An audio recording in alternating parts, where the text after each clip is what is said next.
Economics, chapter number 4. Name is supply analysis.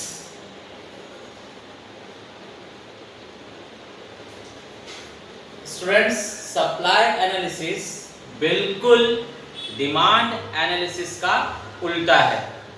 Supply analysis बिल्कुल demand analysis का उल्टा है। तो चलिए देखते हैं। डिमांड एनालिसिस जो है कंज्यूमर बिहेवियर दिखाता है। कंज्यूमर बिहेवियर दिखाता है डिमांड एनालिसिस। मैं यहां पर आपको लिख देता हूं। जो हम लोगों ने इकोनॉमिक्स में चैप्टर 3A किया, demand analysis,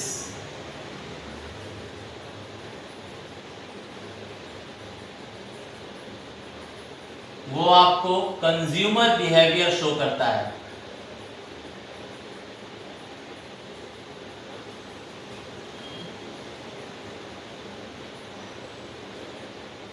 consumer behaviour show करता है। और supply analysis seller behaviour indicate करता है। सेलर्स बिहेवियर को इंडिकेट करता है। स्टूडेंट्स, आपने देखा कि demand curve downward sloping demand curve है, उसका स्लोप नेगेटिव होता है फ्रॉम लेफ्ट टू राइट। आज हम देखेंगे सप्लाई कर्व का स्लोप कैसा होता है और इसका शेड्यूल एंड डायग्राम कैसे बनेगा, वो हम फॉलो करेंगे। तो स्टूडेंट्स, यहां पर सबसे पहले मैं आपको बता दूं,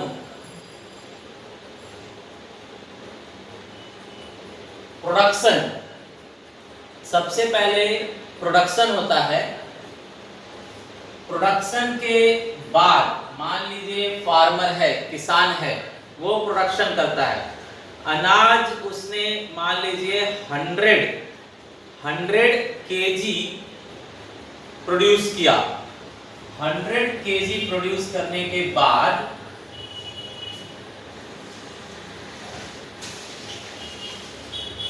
ये अपने सेल्फ यूज मतलब होम यूज, अपने परिवार के लिए, अपने परिवार के यूज के लिए रखना चाहता है 30 केजी, 30 केजी, 30 केजी अपने परिवार के लिए रखना चाहता है। बाकी 70 क्या कर सकता है, वो स्टॉक के रूप में रख सकता है कि ये मैं क्या है मार्केट में सेल कर सकता हूं। तो प्रोडक्शन से निकला स्टॉक, स्टॉक वो कितना रखना चाहता है, 70 केजी। 70 केजी बचा कर रखेगा, उसे कंज्यूम नहीं करेगा, उसे वो सेल करना चाहता है। अब इसके बाद में स्टॉक में से तैयार होगा सप्लाई, स्टॉक में से तैयार होगा सप्लाई। स्टूडेंट्स, स्टॉक तो इसके पास मान लीजिए 70 केजी है, लेकिन पूरा 70 केजी अभी मार्केट में बिकेगा नहीं। पहले महीने में 10 केजी, दूसरे महीने में 10 केजी, तीसरे महीने में 10 केजी, ऐसे बिकेगा मान लीजिए। तो करंट टाइम के लिए जो सप्लाई है वो देखा जाएगा कि ओनली 10 केजी है। तो प्रोडक्शन तो हुआ था 100 केजी, जिसके अंदर से 30 केजी सेल्फ कंजम्पशन अपने परिवार के लिए उसने 30 केजी रख लिया। 70 केजी वो तैयार है कि मार्केट में मैं बेच दूंगा। तो उसके पास स्टॉक, इस साल का स्टॉक उसके पास होगा 70,000। अब उसके अंदर सारा माल एक साथ वो नहीं बेच पा रहा है, तो मार्केट में जो रेट चल रहा है, मान लीजिए वो रेट उसको जम नहीं रहा है, ये सोच रहा है कि फ्यूचर में रेट बढ़ेगा तो फ्यूचर में सेल करूंगा। अभी जो रेट चल रहा है वो मुझे जम नहीं रहा है, वो बहुत कम है, बहुत कम प्रॉफिट होगा। तो वो क्या करेगा कि 70 केजी अभी नहीं बेचेगा, प्रेजेंट प्राइस जो चल रहा है उस प्राइस पर ये सिर्फ 10 केजी ही तैयार हुआ है सेल करने के लिए। ठीक है, तो जितना केजी वो रेडी हो जाएगा to supply to sell in the market, वो सप्लाई का अमाउंट बनेगा। ठीक है स्टूडेंट्स। अच्छा, इसके बाद आपको पता होना चाहिए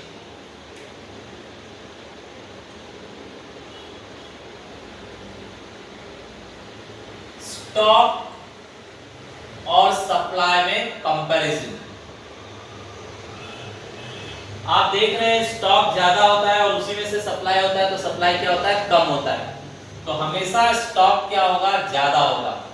स्टॉक क्या होगा, ज्यादा होगा, किससे, सप्लाई से। जिस साइड ये ओपन होता है उस साइड बड़ा, जिस साइड बड़ा रहता है उसी साइड इसका मुंह खुला रहता है। मुंह इस साइड खुला है मतलब स्टॉक बड़ा रहेगा और सप्लाई छोटा। तो ये हमेशा ऐसे होता है। मतलब कोई भी चीज है, आप एसी बना रहे हो, फैन बना रहे हो, कार बना रहे हो, तो हर एक के केस में ऐसा ही होता है। एसी बन गई है 1000 पीस, लेकिन 1000 पीस अभी बेच पाओगे क्या, नहीं, धीरे धीरे आप बेच पाओगे। तो सप्लाई क्या करोगे, थोड़ा थोड़ा। तो स्टॉक तो आपके पास ज्यादा है, स्टॉक आपके पास एसी का ज्यादा है, लेकिन सप्लाई क्या है, थोड़ा थोड़ा ही प्राइस के हिसाब से कर पाओगे, पब्लिक के हिसाब से थोड़ा थोड़ा ही सप्लाई कर पाओगे। ठीक है। अच्छा, तो ये जो है स्टॉक ग्रेटर देन सप्लाई होता है, ये किसके केस में, AC fan car. AC fan car कौन से टाइप के कमोडिटीज हैं, durable, durable commodities. Durable commodities के लिए ये रूल है कि स्टॉक हमेशा सप्लाई से क्या होगा, ज्यादा होगा। ठीक है। अच्छा, इसके बाद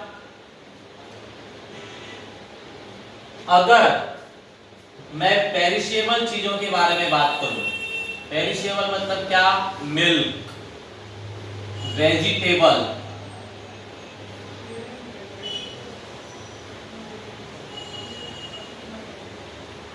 तो स्टूडेंट्स मिल्क और वेजिटेबल जो होते हैं वो पेरिशेबल होते हैं।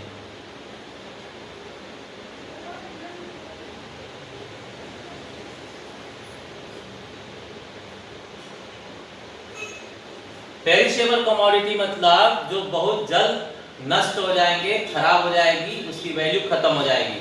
तो मिल्क जो है एक दिन ही चलता है, उससे ज्यादा नहीं चल सकता। वेजिटेबल भी एक दिन ही चलेगा, 2 दिन चलेगा, फ्रीज के मदद से आप ज्यादा दिन चला लोगे, लेकिन विदाउट फ्रीज 1 दिन 2 दिन मिल्क और वेजिटेबल होता है, उसके बाद उसकी वैल्यू खत्म होने लगती है।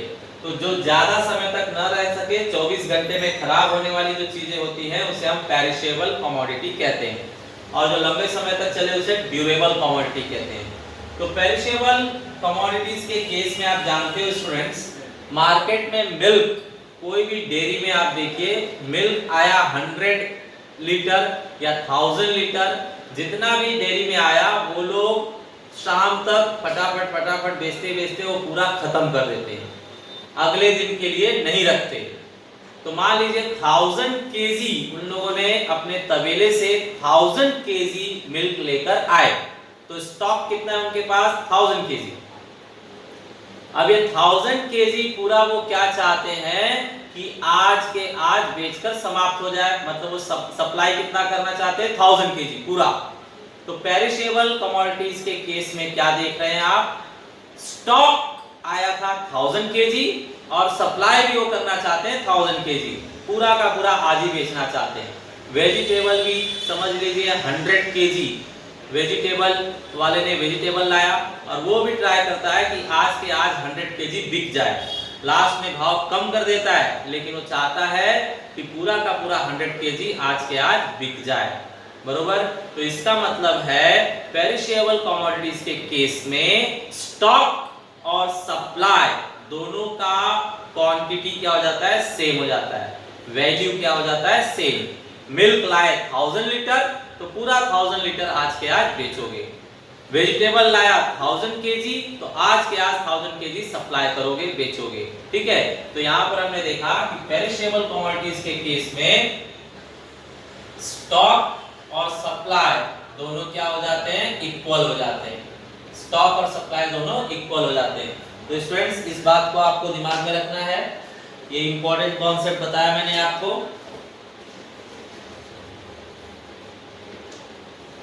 चलिए आगे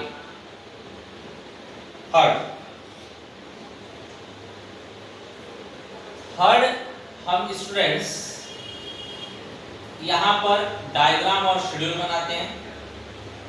तो यहाँ पर जैसे डिमांड में आपको बताया गया इंडिविजुअल डिमांड कर्व होता है और मार्केट डिमांड कर्व होता है, वैसे ही सप्लाई में भी इंडिविजुअल सप्लाई कर्व होता है और मार्केट सप्लाई कर्व होता है। तो चलिए देखते हैं पहले individual supply curve. Individual supply individual supply के अंतर्गत पहले हम देखते हैं schedule.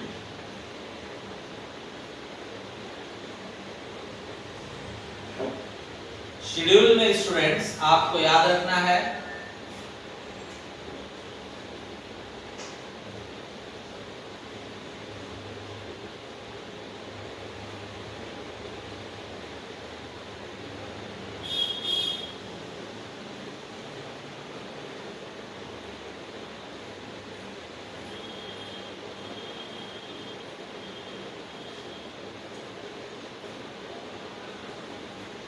Price and quantity supplied. Price and quantity supplied, तो आप प्राइस कितना रख रहे हैं और सप्लाई कितना हो रहा है। तो मान लीजिए मार्केट में आपके टेक्स्ट बुक में जो एग्जांपल है वही एग्जांपल लिया जाए वैल्यूज।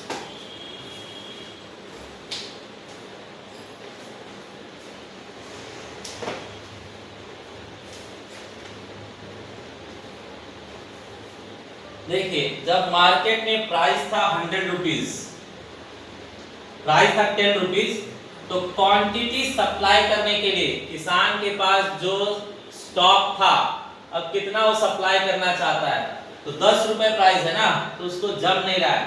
तो वो क्या सोच रहा है कि मैं अपना पूरा स्टॉक नहीं बेचूंगा, खाली 100 केजी स्टॉक बेचूंगा, 10 रुपए रेट होने पर 100 केजी बेचूंगा। लेकिन अगर मार्केट में पब्लिक तैयार हो गई देने के लिए 20 रुपए पर केजी, 20 रुपए पर केजी, तो फिर सप्लायर जो किसान है वो खुश हो जाएगा और वो बोलेगा कि ज्यादा पैसे मिल रहे हैं तो ज्यादा स्टॉक बेच देता हूं अब भी। तो 200 केजी क्या है बेचने की कोशिश करेगा। अगर और मार्केट में भाव बढ़ गया तो और ज्यादा क्वांटिटी बेचने की कोशिश करेगा, मींस 300 केजी। अगर 30 रुपए पर केजी मिल रहा है मार्केट में तो 300 केजी बेचने की कोशिश करेगा। इसके बाद अगर मान लीजिए 40 रुपीज पर केजी पब्लिक देने के लिए तैयार हो गई, 40 रुपीज पर केजी, तो फिर किसान जो है 400 केजी बेचने के लिए तैयार हो जाएगा। और अगर 50 रुपीज पर केजी है तो 500 देने के लिए तैयार हो जाएगा। करेक्ट ये। अच्छा अब बताइए स्टूडेंट्स, इस शेड्यूल को आपको देखकर क्या लग रहा है? प्राइस जैसे जैसे इंक्रीज हो रही है, प्राइस जैसे जैसे इंक्रीज हो रही है, सप्लाई भी वैसे वैसे इंक्रीज हो रहा है कि नहीं? 10 20 30 40 50 प्राइस आप बढ़ा रहे हो तो किसान अपना सप्लाई भी बढ़ा रहा है, बोल रहा है ज्यादा पैसा मिल रहा है तो मैं सप्लाई ज्यादा करूंगा, ठीक है। इसके उलट देखिए, इसके उलट अगर आप देखेंगे नीचे से, प्राइस अगर आप कम करते जाएंगे, 50 नहीं अब 40 ही मिलेगा, 40 नहीं अब 30 ही मिलेगा, 30 नहीं 20 मिलेगा, 20 नहीं 10 मिलेगा, प्राइस आप कम करते जाओगे तो किसान का मन क्या है गिरता जाएगा, उसका मन कम होता जाएगा। वो बोलेगा पैसे तो मिल ही नहीं रहे तो मैं माल भी नहीं बेचूंगा, घर पर खा लेंगे चलेगा लेकिन नहीं बेचूंगा मैं, ठीक है, बहुत कम पैसा मिल रहा है। तो जैसे जैसे प्राइस कम होगा सप्लाई भी किसान कम कर देगा, सप्लाई भी कम कर देगा, ठीक है। तो अगर प्राइस ज्यादा मिल रहा है तो सप्लाई किसान ज्यादा करेगा, प्राइस कम मिल रहा है तो किसान सप्लाई कम करेगा, ठीक है। तो इसे हम कहते हैं डायरेक्ट रिलेशनशिप, इसे कहा जाता है डायरेक्ट रिलेशनशिप। तो हमें जो पॉइंट देखने को मिला वो हम यहाँ रिकॉर्ड करते हैं। तो हमने पहले देखा कि सप्लाई इज, सप्लाई किसको देखकर चेंज हो रहा है? प्राइस को। तो supply is function of price, short में लिखा गया supply is function of price.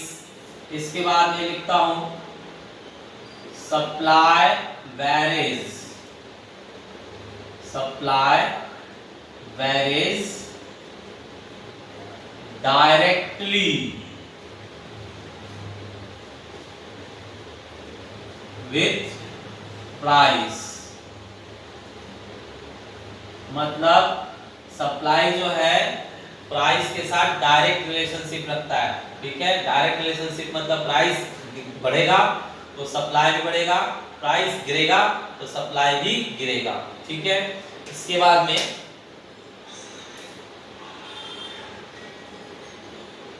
और हम इसे कह सकते हैं supply and price has direct relationship. Sentence जरा अच्छा किया जाए।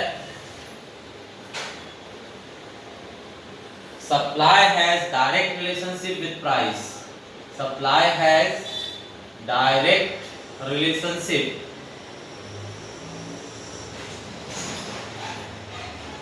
With price, supply has direct relationship with price, ठीक है स्टूडेंट्स। चलिए अब इसके बाद में इसका हम ग्राफ बनाकर देखते हैं, डायग्राम बनाकर देखते हैं। तो यहां पर हम बी पार्ट लेते हैं, डायग्राम।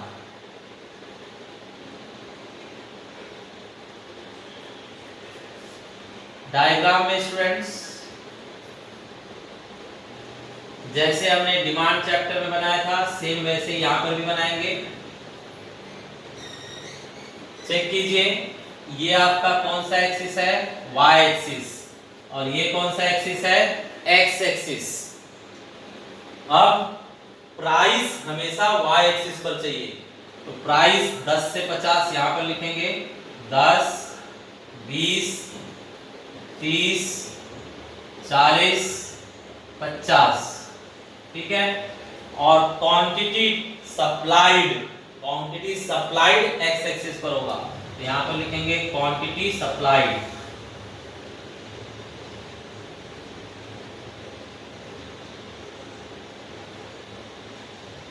क्वांटिटी सप्लाइड, तो बताइए स्टूडेंट्स कितना क्वांटिटी सप्लाई हो रहा है, 100 से 500। तो यहां पर हम शो करेंगे 100, 200, 300, 400, 500, ठीक है। अब इसके बाद में इनका इंटरसेक्शन देखा जाए, यहां पर मैं प्राइस लिख देता हूं,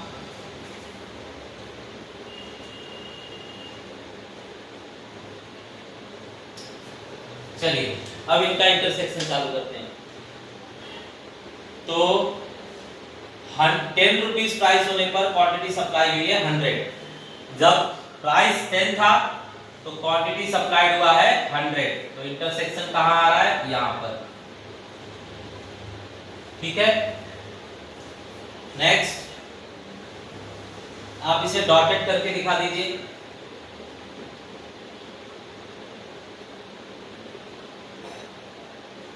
ये नेक्स्ट 20 रुपीज प्राइस होने पर क्वांटिटी सप्लाई हुई है 200। 20 रुपीज प्राइस होने पर 200 यूनिट ऑफ कमोडिटी सप्लाई की गई है, तो ये होगा इसका इंटरसेक्टिंग पॉइंट।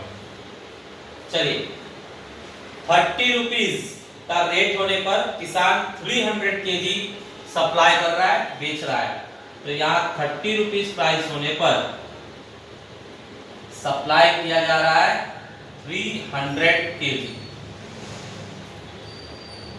यहाँ पे पॉइंट है। नेक्स्ट 40 रुपीज रेट होने पर किसान 400 केजी सप्लाई कर रहा है, तो 40 रुपीज पर केजी होने पर किसान जो है 400 केजी सप्लाई कर रहा है। 50 रुपीज पर केजी, अगर उसे 50 रुपए पर केजी मिल रहा है तो खुश हो जाएगा और ज्यादा सप्लाई करने के लिए तैयार हो जाएगा। 500 यूनिट्स, 500 केजी बेचने के लिए तैयार हो जाएगा। अब आप देखिए स्टूडेंट्स, सारे जो कटिंग पॉइंट्स है उसको मैं हाईलाइट करता हूं। तो इसका ये और ये इंटरसेक्टिंग पॉइंट्स है। अब इन्हें हम ज्वाइंट करेंगे। अब इन्हें ज्वाइंट किया जाए, तो लेट्स ज्वाइंट।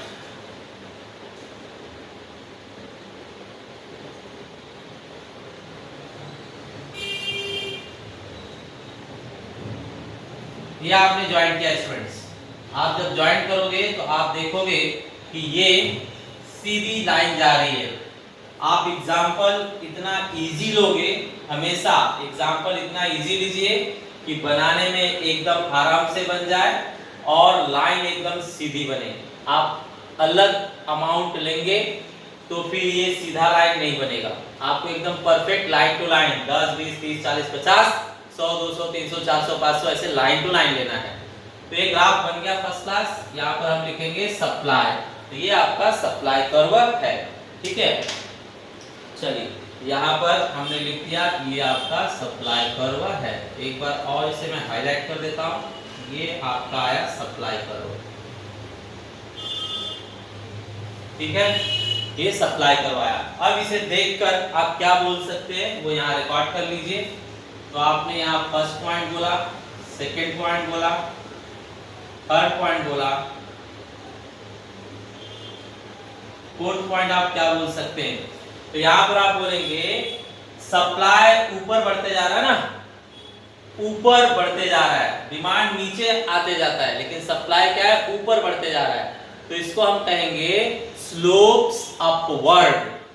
और फ्रॉम लेफ्ट टू राइट, जैसे जैसे आप लेफ्ट हाथ से राइट हैंड तक जाओगे, लेफ्ट हैंड से राइट हैंड तक जाओगे तो सप्लाई कर्व क्या होते जा रहा है, ऊपर होता जा रहा है। तो इसे हम अपवर्ड स्लोपिंग कर्व कहेंगे। तो यहां रिकॉर्ड करता हूं मैं, supply curve is upward sloping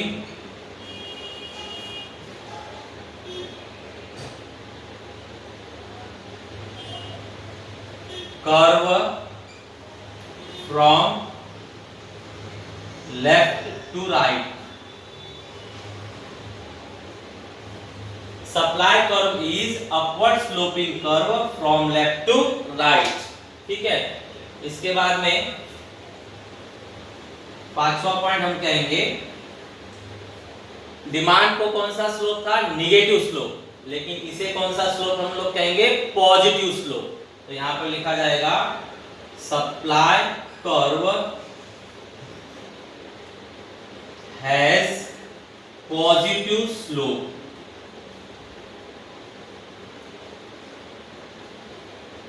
positive slope.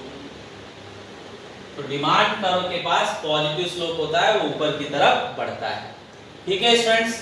तो ये हमने इंडिविजुअल सप्लाई कर्व के बारे में देखा। एक बार हम शॉर्ट में क्या हम लोगों ने आज पढ़ा उसे रिवाइज करते हैं फास्ट।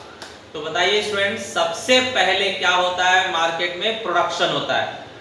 हमारे इकोनॉमी में पहले क्या होगा, प्रोडक्शन होगा। मतलब हर किसान क्या करेगा, अनाज उत्पन्न करेगा।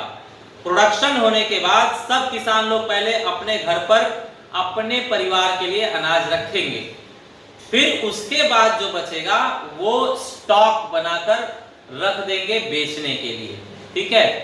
तो चलिए स्टूडेंट, प्रोडक्शन में से ही क्या निकलेगा, स्टॉक। अब स्टॉक में से क्या निकलेगा, सप्लाई। तो सप्लाई कैसे निकलता है, सप्लाई पहले चेक करता है कि क्या प्राइस चल रहा है, 10 रुपए चल रहा है कि 20 रुपए कि 30 कि 40 कि 50, उसके हिसाब से सप्लाई किया जाएगा। अगर अभी इस टाइम ज्यादा भाव नहीं मिल रहा है तो कम सप्लाई किया जाएगा, बाद में जब ज्यादा भाव मिलेगा तो ज्यादा सप्लाई किया जाएगा, ठीक है। तो आपको ये याद रखना है, प्रोडक्शन से क्या निकला, स्टॉक, और स्टॉक से क्या निकलेगा, सप्लाई। अब बार बार ये लोग स्टॉक और सप्लाई को कंपैरिजन करते हैं, स्टॉक और सप्लाई को हमेशा कंपेयर करते हैं। तो आप बताइए नॉर्मली हमेशा कौन ज्यादा रहेगा, स्टॉक। स्टॉक हमेशा ज्यादा रहेगा। उसी में से क्या किया जाएगा, सप्लाई। तो सप्लाई हमेशा क्या रहेगा, कम। तो यहाँ पर दिखाया गया स्टॉक हमेशा ज्यादा रहेगा सप्लाई से। किन चीजों के केस में, ड्यूरेबल कमोडिटीज के केस में, जैसे AC, fan, car. AC, fan, car, 1000 AC बन गया, 1000 फैन बन गया, 1000 कार, लेकिन अब भी मार्केट में सप्लाई कर पाओगे क्या, नहीं, डिमांड ही नहीं है। तो जब डिमांड होगा तब सप्लाई कर पाओगे, ठीक है। तो सप्लाई कभी भी क्या होता है, स्टॉक में से ही होता है, और प्राइस और टाइम देखकर सप्लाई किया जाता है। तो फिर स्टॉक ज्यादा रहता है, उसी में से थोड़ा सप्लाई किया जाता है। तो स्टॉक हमेशा सप्लाई से क्या होता है, ज्यादा होता है, ठीक है। आप किसी भी दुकान में जाइए, मान लीजिए आपको क्या चाहिए, गुड डे बिस्किट चाहिए। गुड डे बिस्किट आपको चाहिए 50 पैकेट, कुछ पार्टी है कहीं पर, 50 पैकेट चाहिए। तो आप उस दुकानदार को बोलोगे कि 50 पैकेट बिस्किट चाहिए मुझे, आप सप्लाई कर सकते हैं क्या, आप सप्लाई कर सकते हैं क्या। तो वो बोलेगा 50 पैकेट क्या, मेरे पास 500 पैकेट का स्टॉक है, मैं सप्लाई कर सकता हूं। तो आपने क्या देखा, स्टॉक ज्यादा है, 500 पैकेट का स्टॉक है उसके पास, जिसमें से 50 पैकेट वो सप्लाई करेगा। अगर आपने कहा कि 50 पैकेट चाहिए, आप सप्लाई कर सकते हैं क्या, और वो कह रहा है कि नहीं यार, अभी तो 20 ही पैकेट का स्टॉक है मेरे पास। तो 20 पैसे का स्टॉक है, 20 पैकेट का स्टॉक है, तो सप्लाई कर पाएगा क्या 50, नहीं। तो बोलेगा नहीं भाई, मैं 50 नहीं सप्लाई कर सकता हूं, आपको चाहिए तो 20 लेकर जाइए, या 15 लेकर जाइए, या 10। मैं 20 है तो उससे कम ही सप्लाई कर सकता हूं।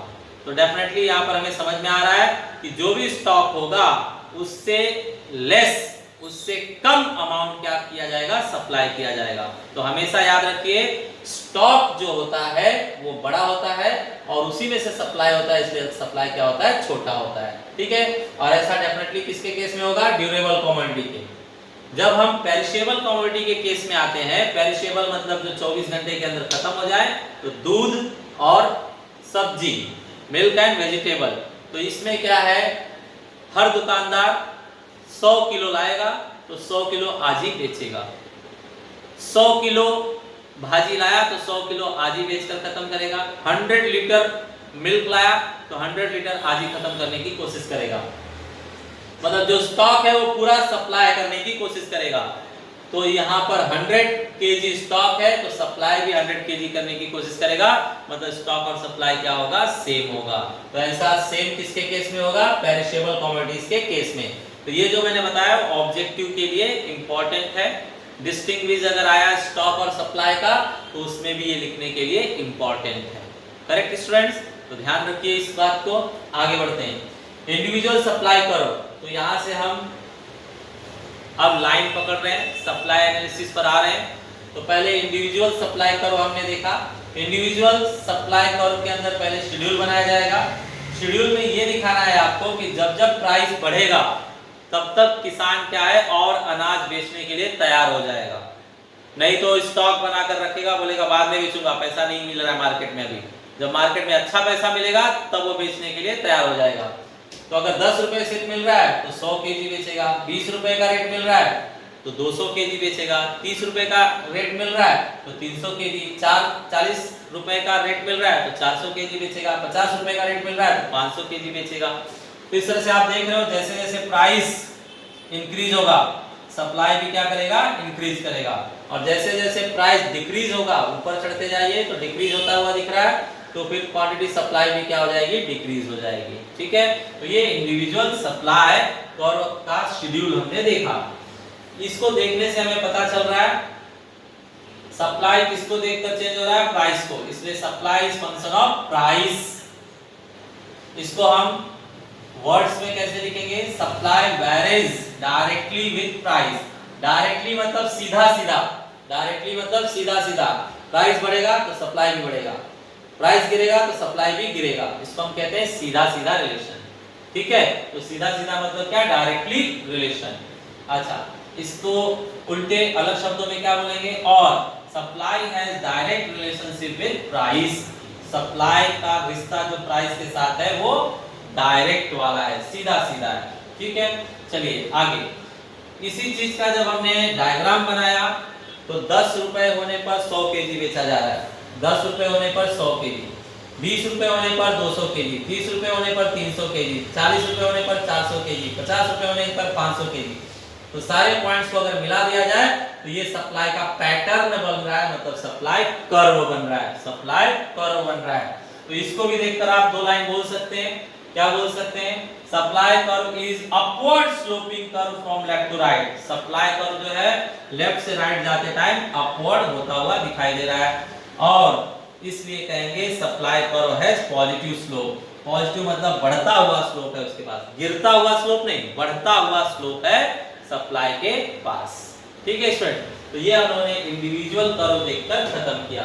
अब इसके बाद हम देखते हैं मार्केट सप्लाई कर्व।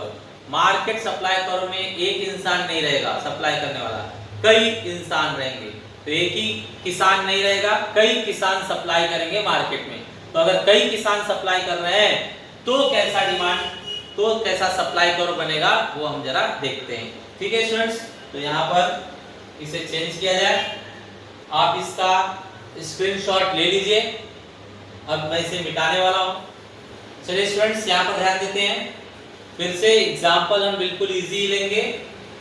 तो प्राइस जैसे जैसे बढ़ रहा है, पहला किसान वही हमारा पुराना किसान 10 रुपए रेट पर 100 केजी, 20 रुपए रेट पर 200 केजी, 300 रुपए पर केजी के हिसाब से वो 300 केजी बेचने के लिए तैयार हुआ।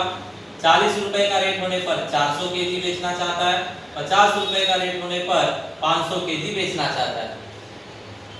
साइड में दूसरा किसान है, वो कैसे सप्लाई कर रहा है? वो 10 रुपए होने पर 200 केजी बेचने के लिए तैयार हो जाता है। उसका खेत बड़ा होगा, उसका प्रोडक्शन ज्यादा हुआ रहेगा, तो ज्यादा बेचने के लिए तैयार हो गया। 20 रुपए के रेट पर 300, 30 रुपए के रेट पर 400, 40 रुपए के रेट पर 500 और 50 रुपए के रेट पर 600 केजी बेचने के लिए तैयार हो गया। तीसरा किसान देखिए, 10 रुपए रेट पर 300, 20 रुपए रेट पर 400, 500, 600 और 700 इस तरह से बेचने के लिए तैयार हो गया। अब यहाँ पर हम मार्केट में टोटल कितना सप्लाई हो रहा है वो देख रहे हैं। तो 10 रुपए अगर हो तो मार्केट में टोटल सप्लाई हो रही है, टोटल सप्लाई 600। ठीक है, अगर 20 रुपए हो तो मार्केट में टोटल सप्लाई हो रही है 900। अगर 30 रुपए का रेट हो तो मार्केट में टोटल सप्लाई 7 5 12 1200। अगर 40 रुपए का रेट हो तो 9 and 6 15 12 15 1500 1500। 50 रुपए का रेट हो तो 11 and 7 18 1800। ये हो गया स्टूडेंट्स मार्केट सप्लाई रेडी। अब इसका हम डायग्राम बनाते हैं, बी पार्ट डायग्राम।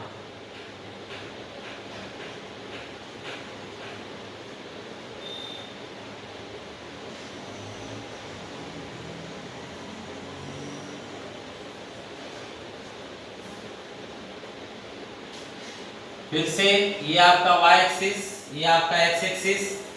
प्राइस तो वही है आपका 10 20 30 40 50। ये आपका प्राइस वही है सेम। सप्लाई जो है वो चेंज हो गया, मार्केट सप्लाई।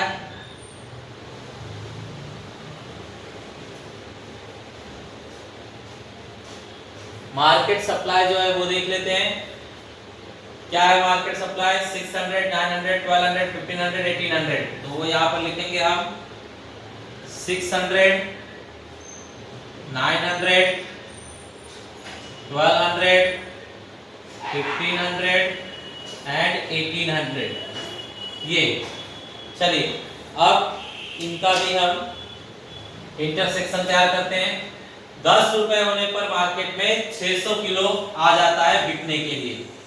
10 रुपए रेट होने पर मार्केट में 600 किलो आ जाता है अनाज बिकने के लिए। 20 रुपए होने पर 900 किलो मार्केट में आ जाता है बिकने के लिए।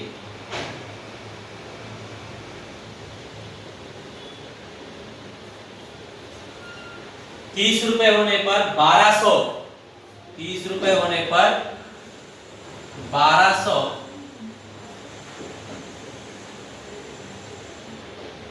1200 किलो आ जाता है मार्केट में बिकने के लिए।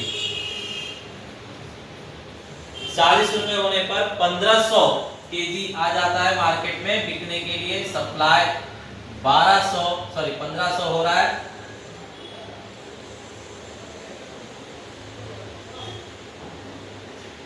50 रुपए रेट होने पर मार्केट में 1800 केजी सप्लाई होता है किसानों द्वारा।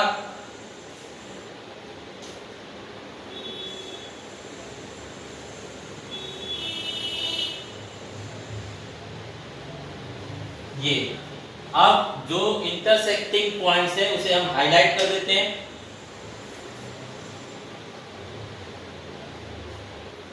ये इंटरसेक्टिंग पॉइंट्स हैं, इन्हें भी आप ज्वाइन कर दीजिए। तो आप देख रहे होंगे कोई फर्क नहीं पड़ रहा है, बिल्कुल सेम ही बन रहा है।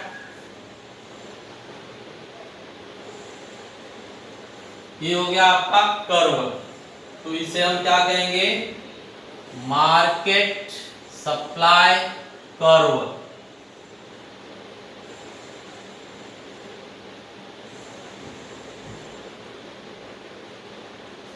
सेम इसमें भी वही बातें हमें देखने को मिल रही हैं। जो इंपॉर्टेंट बातें हैं वो एक बार हम यहाँ पर वापस से लिख लेते हैं। Supply is function of price. Supply has direct relationship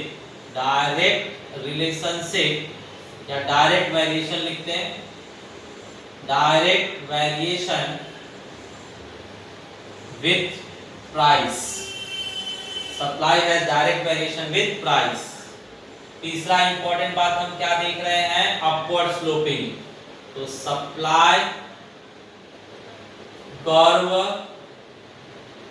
is upward sloping curve from left to right, from left to right।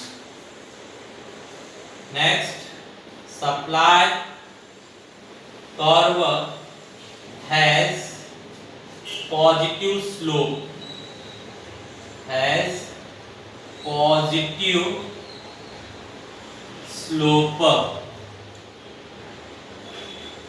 तो स्टूडेंट्स आपको पता है कि कपड़े काटने के लिए जो दर्जी के पास कैंची होती है, कपड़े काटने के लिए दर्जी के पास जो कैंची होती है उसमें एक ब्लेड से अगर वो चाहे तो कपड़े नहीं काट सकता, लेकिन जब दूसरा ब्लेड लगेगा उसके साथ में तब क्या है, कपड़े वो काट सकता है आसानी से। तो ऐसे ही मार्केट के दो ब्लेड्स, मार्केट में दो फोर्सेस कौन कौन से माने जाते हैं? डिमांड और सप्लाई। तो डिमांड हमने पहले पढ़ लिया है, वो इंपॉर्टेंट है कंज्यूमर के साइड से, ग्राहक कस्टमर के साइड से। और अब हम पढ़ रहे हैं सप्लाई, ये प्रोड्यूसर सेलर के साइड से, प्रोड्यूसर बिहेवियर दिखाता है, सेलर साइड से है ये। तो जब ग्राहक और सेलर दोनों सामने आएंगे तभी कोई चीज बेचा खरीदा जाएगा। मेरे पास सामान पड़ा हुआ है, कोई खरीदने के लिए नहीं आ रहा है, तो ट्रांजैक्शन नहीं होगा। मुझे कोई सामान चाहिए लेकिन कोई वहां पर वो सामान बेचता ही नहीं है, तो फिर ट्रांजैक्शन नहीं होगा। तो डिमांड अपनी जगह पर इंपॉर्टेंट है कंज्यूमर साइड से, और सप्लाई अपनी जगह पर इंपॉर्टेंट है प्रोड्यूसर साइड से। दोनों जब एक साथ मिलेंगे तब क्या होगा? Equilibrium, equilibrium price, equilibrium quantity decide की जाएगी। मतलब प्राइस तो बहुत सारे हैं, तो मार्केट में कौन सा प्राइस चलाया जाए? इस टाइम 30 रुपए का रेट रखा जाए या 20 रुपए या 40 रुपए? तो दोनों कर्व, डिमांड कर्व और सप्लाई कर्व मिलकर डिसाइड करते हैं। इस चीज को हम आगे देखेंगे, ठीक है। आज सिर्फ इतना ध्यान रखेंगे कि इक्विलिब्रियम प्राइस और इक्विलिब्रियम क्वांटिटी, प्राइस और क्वांटिटी दोनों का इक्विलिब्रियम कौन डिसाइड करता है? डिमांड कर्व और सप्लाई कर्व मिलकर डिसाइड करते हैं, ठीक है स्टूडेंट। तो आप इन चीजों को लिख लीजिए, इन चीजों को बना लीजिए।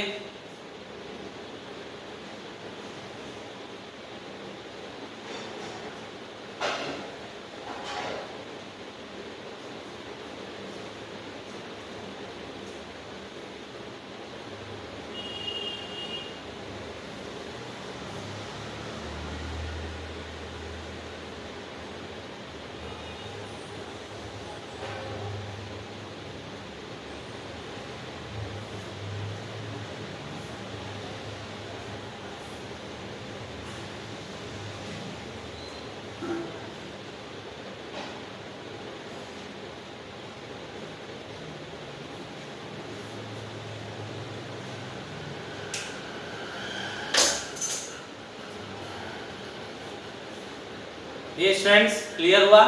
अगले समय इको लेक्चर में हम डिटर्मिनेंट ऑफ सप्लाई देखेंगे। अभी आप इसे लिख लीजिए स्टूडेंट्स। ओनली स्क्रीनशॉट से आपका प्रैक्टिस नहीं होगा, आपको इनफ टाइम दिया जा रहा है, आप इसे लिख लीजिए, बना लीजिए, ताकि आपको प्रैक्टिस हो जाए तुरंत के तुरंत। Okay, thanks for attending lecture.